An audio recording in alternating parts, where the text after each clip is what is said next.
पठानकोट हमला हुआ था तो बहुत सारी पार्टियां ने तो यह भी कह दिया था कि यह अटैक बीजेपी ने करवाया है। इतना ज्यादा सोच का डिफरेंस है इन पॉलिटिकल पार्टी में। बट एक बार ऐसा हुआ है जब सारी पॉलिटिकल पार्टी एक हो गई थी। नेता लोगों ने खुद के लिए तो बहुत सारी फायदे वाली चीज बना रखी है, जिस वजह से वो क्राइम कर भी रहे हैं और इलेक्शन में खड़े होकर इलेक्शन जीत भी रहे हैं, क्योंकि उन्हें पता है कि फाइनल जजमेंट आने में भारत में तो 20 साल लग ही जाता है कोई भी केस पे। वर्ल्ड में भारत नंबर 1 पर आता है इलेक्शन में पैसा खर्च करने में। अगर हम 2019 लोकसभा इलेक्शन की बात करें तो उसमें भारत ने लगभग 50,000 करोड़ रुपया खर्च किया। बहुत सारे लोग कहेंगे कि बीजेपी ऐसी पार्टी नहीं है, वो सच में डेवलपमेंट कराना चाहती है। अगर सच में ऐसा होता तो वो बिहार में नीतीश कुमार के साथ गठबंधन क्यों करती? आप खुद सोचिए कि 20 साल से नीतीश कुमार बिहार में क्या ही डेवलपमेंट कर रहे हैं।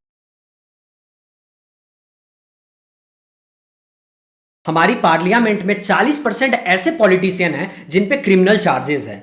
उनमें से 25% पे तो रेप, मर्डर, किडनैपिंग ऐसे चार्जेस हैं। इसमें सिर्फ एमपी ही आगे नहीं है, बहुत सारे एमएलए भी क्रिमिनल बैकग्राउंड से आते हैं। और जब आप इस पे रिसर्च करोगे तो आपको पता चलेगा कि ये कोई एक पार्टी के लोग क्रिमिनल बैकग्राउंड से नहीं आते, बहुत सारी पार्टियों के कैंडिडेट क्रिमिनल बैकग्राउंड से आते हैं। भारत में बहुत सारी पॉलिटिकल पार्टी है, सबकी अपनी अपनी सोच विचारधारा है, और आपने आज तक ये नहीं देखा होगा कि सारी पार्टियों की सोच किसी एक टॉपिक पर सेम हो।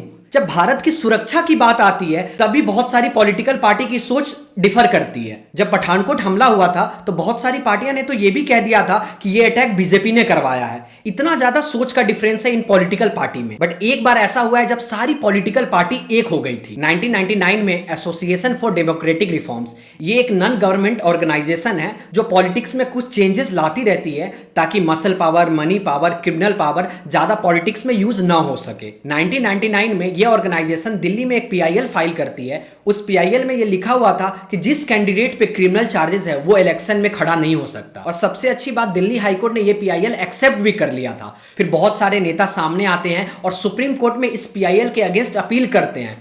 वहां पर भी सुप्रीम कोर्ट ने इस अपील को नाकार दिया।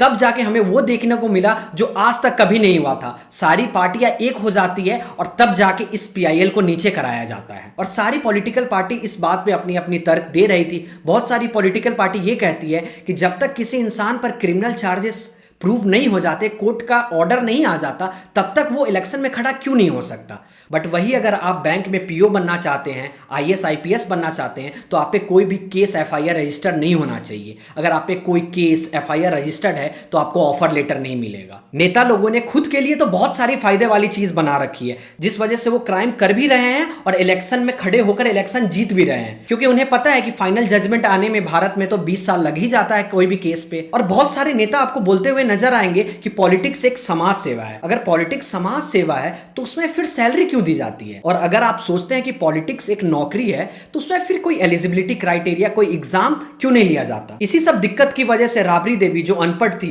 वो बिहार की चीफ मिनिस्टर बनी। तेजस्वी यादव 9वीं फेल बिहार के सीएम उम्मीदवार के लिए आगे आ रहे हैं। वर्ल्ड में भारत नंबर 1 पर आता है इलेक्शन में पैसा खर्च करने में। अगर हम 2019 लोकसभा इलेक्शन की बात करें तो उसमें भारत ने लगभग 50,000 करोड़ रुपया खर्च किया। अब किसी पार्टी के पास इतना पैसा आएगा कहां से? ब्लैक मनी की तो जरूरत पड़ेगी ही। इसी वजह से बहुत सारे पॉलिटिकल पार्टी का फेवरेट कैंडिडेट एक क्रिमिनल बैकग्राउंड से आता है, क्योंकि क्रिमिनल कैंडिडेट एक परफेक्ट कॉम्बो है मनी एंड मसल पावर का। ये पैसे इकट्ठे करने में, भीड़ इकट्ठे करने में, इसके साथ बहुत सारे इलीगल एक्टिविटीज करने में माहिर होते हैं। ये सिर्फ माहिर एक चीज में नहीं होते हैं, उस एरिया को डेवलप कराने में। आप खुद सोचिए, अगर कोई क्रिमिनल किसी एरिया का नेता बन रहा है तो समाज में क्या सोच जा रहा है कि अगर आपको नेता बनना है तो आप क्रिमिनल एक्टिविटीज आपको करना पड़ेगा। अगर कोई कुत्ता टॉप पोजीशन पर बैठा है तो वो यही सोचेगा कि उसके नीचे वाले कुत्ता ही बन सके, शेर ना बन सके। इसी समाज की सोच को हमें चेंज करना है, जिस वजह से एक अच्छा इंसान भी नेता बन सके। भारत में बहुत सारी पॉलिटिकल पार्टी है, बट मोस्टली पार्टी को सत्ता ही चाहिए।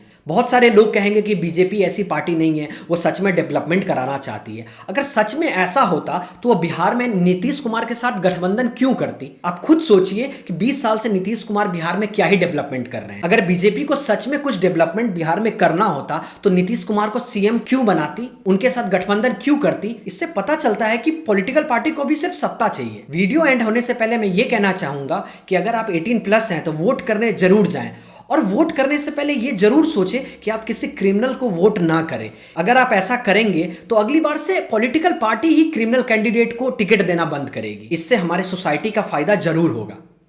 प्रणाम।